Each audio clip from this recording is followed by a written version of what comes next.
Corporation നിയമങ്ങളിൽ മാറ്റം വരുത്തി ഇലോൺ മസ്കിന്റെ സോഷ്യൽ മീഡിയ പ്ലാറ്റ്ഫോമായ എക്സ് പുതിയ മാറ്റമനുസരിച്ച് ഉപഭോക്താക്കൾക്ക് പ്രായപൂർത്തിയായവർക്ക് അനുയോജ്യമായ അഡൽട്ട് ഉള്ളടക്കങ്ങളും ഗ്രാഫിക്സ് ഉള്ളടക്കങ്ങളും പോസ്റ്റ് ചെയ്യാനാവും. ലൈംഗികത വിഷയമായി വരുന്ന ഉള്ളടക്കങ്ങളാണ് അഡൽട്ട് ഉള്ളടക്കങ്ങൾ എന്നറിയപ്പെടുന്നത്.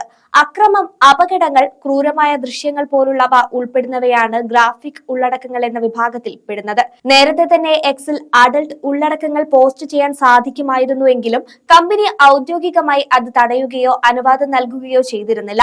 സമ്മതത്തോടെ നിർമ്മിക്കുകയും വിതരണം ചെയ്യുകയും ചെയ്യുന്ന ലൈംഗികത വിഷയമായി വരുന്ന ഉള്ളടക്കങ്ങൾ പങ്കുവെക്കാനും കാണാനും ഉപഭോക്താക്കൾക്ക് സാധിക്കണം എന്നതാണ് ഞങ്ങൾ വിശ്വസിക്കുന്നതെന്ന് കമ്പനിയുടെ സപ്പോർട്ട് പേജിലെ അഡൽട്ട് കണ്ടന്റ് പോളിസിയർ പറയുന്നു.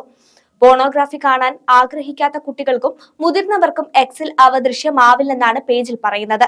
18 വയസ്സിൽ താഴെയുള്ള ഉപഭോക്താക്കൾക്ക് വേണ്ടിയും പ്രായം വെളിപ്പെടുത്താത്തവർക്ക് വേണ്ടിയുമുള്ള പ്രത്യേക നയങ്ങളും കമ്പനിക്കുണ്ട്. ഉപഭോക്താവിനെ അസ്വസ്ഥമാക്കാനിടയുള്ള ഉള്ളടക്കങ്ങൾക്കും നഗ്നത ഉൾപ്പെടുന്ന ഉള്ളടക്കങ്ങൾക്കും എക്സിൽ സെൻസിറ്റീവ് കണ്ടന്റ് എന്ന ലേബൽ നൽകാറുണ്ട്. എന്നാൽ രക്തപങ്കിലമായതും ലൈംഗികത, അതിക്രമങ്ങൾ നിറഞ്ഞതുമായ ഉള്ളടക്കങ്ങൾ അനുവദിക്കുന്നതല്ല. ലൈംഗിക ചൂഷണം, സമ്മതമില്ലാതെ ചിത്രീകരിച്ചതും പങ്കുവച്ചതുമായ ലൈംഗിക ഉള്ളടക്കങ്ങൾ, പ്രായപൂർത്തിയാകാത്തവരെ ദ്രോഹിക്കൽ ഉൾപ്പെടെയുള്ളവയും എക്സിൽ അനുവദിക്കില്ല.